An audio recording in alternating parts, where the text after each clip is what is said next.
नमस्कार। भारत जोड़ो यात्रा कल कर्नाटका पहुंच गई। कर्नाटका के गुंडलपेट करके एक शहर है चामराजनगर जिले में। वहां से एंट्री हुई है। मतलब ये कर्नाटका के दक्षिण से जो छोटा सा इलाका कर्नाटका, केरल और तमिलनाडु तीनों को जोड़ता है, उस बिंदु से हमने कर्नाटका के अंदर प्रवेश किया है। कल भव्य स्वागत हुआ। खूब बड़ा स्टेज था और आपने शायद तस्वीर देखी हो। देवानूर महादेव, जिनकी किताब के बारे में मैं कहता रहा हूँ, उन्होंने हम सब लोगों की तरफ से, जन आंदोलनों की तरफ से इस यात्रा का स्वागत किया। संविधान की प्रति कन्नड़ में भेंट की और प्रियम्बल संविधान की कन्नड़ में भेंट की और उस तरह से यात्रा का स्वागत किया गया। आज बारिश ने यात्रा का स्वागत किया। सुबह काफी बारिश हुई और खूब ठंडा इस वक्त मौसम है। जितना पर शायद आज देश भर में चल रहा है,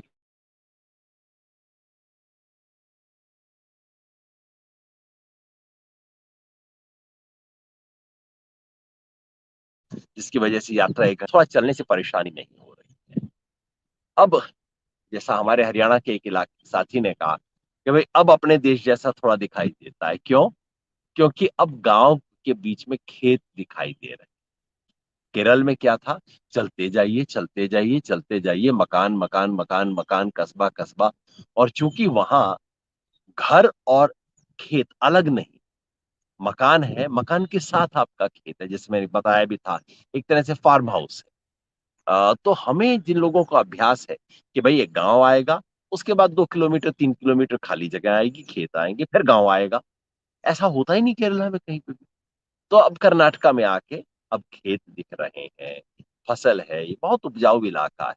पिछले कुछ सालों से ये, अभी हम मैसूरू की तरफ जा रहे हैं, मैसूर, मंड्या, ये जो सारा इलाका है, ये बहुत उपजाऊ है चावल की खेती के लिए, धान और तमाम चीजों की।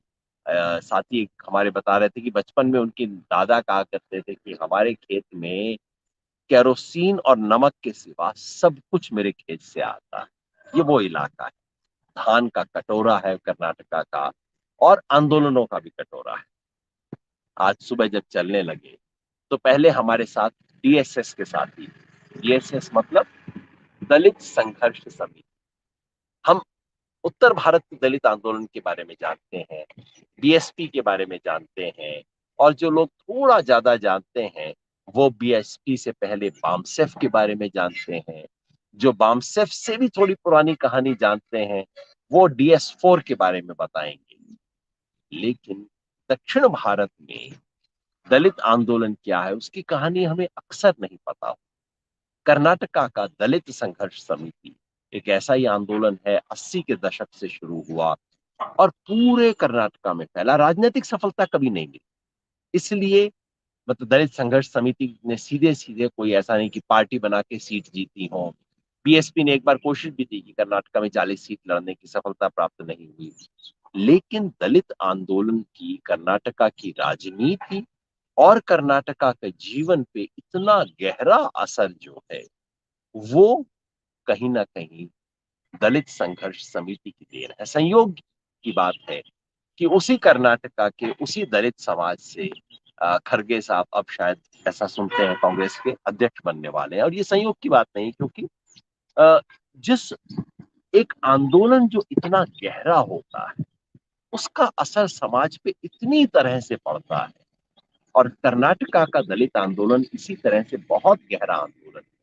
तो सुबह चामराजनगर के दलित संघर्ष समिति के साथी जुड़े। वो मफलर पहने हुए थे, वो पहन के चल रहे थे। और इस आंदोलन में, इस यात्रा में पहली बार जम के जय जय जय जय जय भीम, जय भीम, जय भीम का उद्घोष हुआ। और एकदम समा बन गया अच्छे नारों के साथ। हम कन्नड़ा सीख रहे हैं वैसे, और थोड़े थोड़े उसके नारे भी लगा रहे हैं जो सीख रहे हैं शुरू में। आपको बाद में बताऊंगा क्या कुछ नारे हम अ, चला रहे हैं, जिनमें से एक है अ, जोड़सी भारता जोड़सी, जोड़ेंगे जोड़ेंगे भारत को जोड़ेंगे, इस तरह का नारा है। जोड़ो जोड़ो भारत जोड़ो, उस तरह का नारा है। रास्ते में हमें मिले किसान। तो ये जो हरा शॉल है, हरा शॉल कर्नाटका में किसान की निशानी है। देश भर में हर एक किस्म का हरा पट्टा, हरा कुछ ना कुछ किसान आंदोलन की निशानी है, लेकिन कर्नाटका का विशेष है ये हरे रंग का शॉल। ये गमछा नहीं, शॉल है। पता नहीं क्यों, यहाँ तो सर्दी नहीं होती, इन्होंने हल्का सा गर्म शॉल क्यों चुना, मैं कभी जानता नहीं। लेकिन कर्नाटका KRRS, जैसे DSS बहुत यहाँ का प्रचलित नाम है, उसी तरह से KRRS कर्नाटका के किसान आंदोलन का सबसे प्रचलित नाम है। यदि देश में किसान आंदोलन के बारे में कुछ भी कोई जानता है तो वो तुरंत KRRS का नाम जानता होगा। कर्नाटका राज्य रैयत संघ।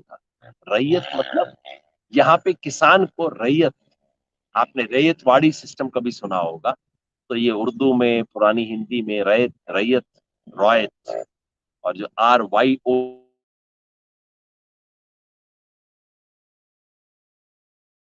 भी लिखा जाता था, वो प्रोफेसर जुड्डा स्वामी ने की थी। ये भी 80 के दशक में शुरू हुआ था, और इतना फैला है ये आंदोलन, पूरे कर्नाटका में कहीं जाइए आपको हरे शॉल वाला मिल जाएगा, और हरे शॉल वाला मिलते ही रैयत संघा, नमस्कार रैयत संघा, बस इतना कहते ही आप समझ लीजिए आपकी दोस्ती हो गई। वो आपको घर ले जाएगा, बैठाएगा। अच्छा, दिल्ली किसान आंदोलन, रैयत वाले उसमें थे, रैयत चळवळी, चळवळी बोलते हैं यहाँ आंदोलन, तो ये रैयत चळवळी से आप आए तो ठीक है साहब, आपका स्वागत होगा। और जैसा अक्सर होता है हमारे उत्तर भारत में भी हुआ है, जैसे PKU के कई टुकड़े हुए हैं, इसी तरह से KRRS के भी 6-7 संगठन बन गए हैं। और जैसे बामसेफ के बहुत हिस्से हो गए हैं, उसी तरह से DSS के भी खूब हिस्से हो गए हैं। तो खैर, आज उनमें से एक जो हमारे मित्र संगठनों में से है, उसके KRRS के साथी आए, कोई 50 के करीब साथी आए, उन्होंने ज्वाइन किया। तो मुझे ये हरा शॉल मिला। जब उनका शॉल मिला तो मैंने DSS वालों से कहा कि भैया तुम्हारा मफलर भी तो लेना पड़ेगा। ये जो हरा रंग और कर्नाटका का रैयत रैयत संघ है, मैंने आपको बताया प्रोफेसर नंजुंदा स्वामी ने बनाया था। प्रोफेसर नंजुंड स्वामी कौन थे, जरा समय मिले तो एक बार थोड़ा सा इसको गूगल पे देखिएगा। नंजुंड स्वामी अंग्रेजी के प्रोफेसर, विदेश से आए, और यहाँ आके किसानों की व्यथा देख के इतने परेशान हुए कि उन्होंने सब कुछ छोड़ के किसान आंदोलन यहाँ शुरू किया। और कर्नाटका के किसानों के जितने भी प्रतीक हैं, ये शॉल भी उन्होंने चुना, किस किस तरह के स्लोगन होंगे, मजे मजे की, मतलब ऐसे कार्यक्रम किया करते थे।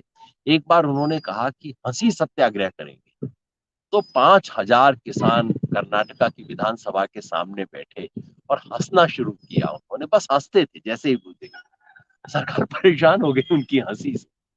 एक बार उन्होंने कहा कि केंटकी फ्राइड चिकन अगर प्रवेश करेगा कर्नाटका में तो हम उनकी दुकानें तोड़ेंगे।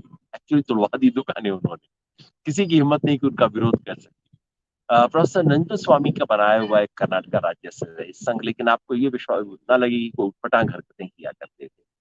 देश के तमाम किसान आंदोलनों में अगर कोई एक विजनरी आंदोलन 20वीं सदी में हुआ जिसने आगे के बारे में सोचा, वो KRRS था। और इसकी अनूठी बात ये है कि ये किसान आंदोलन था जिसने किसानों के दाम की बात की, किसानों के हक की बात की, किसानों को जो कुछ मिलना चाहिए वो सब बातें की, लेकिन पहली बार देश में पर्यावरण की बात करने वाला किसान आंदोलन कर्नाटक राज्य रैयत संघ था। और उसने अपने सोच में, सब चीजों में उसको आगे रखा। आज उनकी बिटिया चुक्की नंजन स्वामी, जो हमारी बहुत अच्छी घनिष्ठ मित्र हैं, वो भी मिलने आई, और उनके प्रोफेसर नंजन स्वामी की याद में एक पूरा संस्था बनाई गई पड़ोस के जिले में, जिसको वो चलाती हैं, जहां प्राकृतिक खेती के प्रयोग, प्राकृतिक खेती की बात करने वाले किसान संगठन, किसान आंदोलन, और छोटा मोटा किसान आंदोलन नहीं, ये वो किसान आंदोलन है जो 50,000 लोगों का रैली कर देता था। ऐसा किसान आंदोलन देश में नहीं, इतना गहरा दलित आंदोलन और इतना विशाल किसान आंदोलन। अद्भुत बात ये है कि सिर्फ और सिर्फ कर्नाटका में ये दोनों एक साथ चल सकते हैं। आमतौर पे किताब लिखने की बात अलग है, लेकिन आमतौर पे सड़क पे जो किसान आंदोलन होते हैं उनमें दलित आपको पहले नहीं दिखा करते थे। ये संयुक्त किसान मोर्चा के समय पहली बार कुछ दलित भी किसान आंदोलन में आए, और दलितों का मुद्दा किसान आंदोलन में उठना शुरू हुआ। पंजाब के कुछ किसान आंदोलन है जो कि दलित मुद्दे को बीच में उठाते हैं, लेकिन सामान्यतः देश के दलित आंदोलन, देश के किसान आंदोलन दलित मुद्दे पे या तो मौन रहते हैं या कभी कभी काफी गुस्से का रुख अख्तियार कर लेते हैं। हमें तो मतलब नहीं, किसान उन किसान नहीं गिनते हैं, मतलब जो जो जमीन वाला किसान है वही किसान है, बाकी किसान नहीं है, ऐसी मान्यता रखते हैं। और दूसरी तरफ दलित आंदोलन देश भर में किसानों को एक शक की निगाह से देखता रहा है कि नहीं, ये तो हमारे शोषक हैं। और ये बात होती भी है कि जो शोषक करने वाली जातियां होती हैं उनमें से ज्यादातर जातियां गांव में तो दलित ही होती हैं, गांव में तो ओबीसी होंगे, किसान होंगे, वही कर रहे हैं। कर्नाटका में पहली बार प्रोफेसर नंजुंडस्वामी की वजह से, देवानूर महादेव की वजह से, इन और किशन पटनायक के वैचारिक प्रभाव की वजह से कर्नाटका में पहली बार इन सबको एक साथ लाया गया और नीले और हरे का संगम कर्नाटक में सर्वोदय कर्नाटक नामक पार्टी बनी, जो कि बाद में स्वराज इंडिया के साथ जुड़ी। पहली बार देश में आज भी एकमात्र जगह है जहां हरा और नीला दोनों एक साथ चलता है। एक ही मंच पे अम्बेडकर किसान आंदोलन के मंच पे बाबा साहेब अम्बेडकर की छवि भी लगती है, महात्मा गांधी की छवि भी लगती है। तो मुझे लगा कि भारत जोड़ो की शुरुआत हरे और नीले को जोड़ने से हो जाए, और संयोग से आज लाल मैंने वैसे ही पहना हुआ। तो हरा, नीला और लाल इस देश में परिवर्तन के तीन रंग हैं, तीन धाराएं। ये तीनों धाराएं एक दूसरे से मिलती नहीं है, बस एक दूसरे के समानांतर चलती रही है, कभी कभार एक दूसरे से झगड़ा कर लेती है। जिस दिन इन तीन धाराओं हरा, नीला, लाल, ये तीनों जिस दिन इनकी ऊर्जा मिल जाए, जिस दिन इन तीनों धाराओं का त्रिवेणी संगम हो जाए, उस दिन ये देश नहीं दुनिया बदलने की ताकत रखता। भारत जोड़ो की इसी कल्पना के साथ, इसी सपने के साथ यहाँ कर्नाटका से अभी आपसे विदा लेता हूँ। आप भी जरा सोचिएगा और थोड़ा पढ़िएगा, प्रोफेसर नंजुंडस्वामी के बारे में पढ़िएगा, कर्नाटका के दलित आंदोलन के बारे में पढ़िएगा। किताब पढ़ने के शौकीन हैं तो D.R. नागराज नामक व्यक्ति के लेख पढ़िएगा, अंग्रेजी में उपलब्ध है।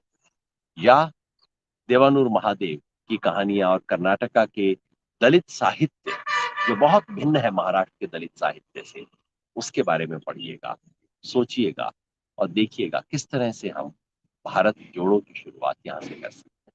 नमस्कार।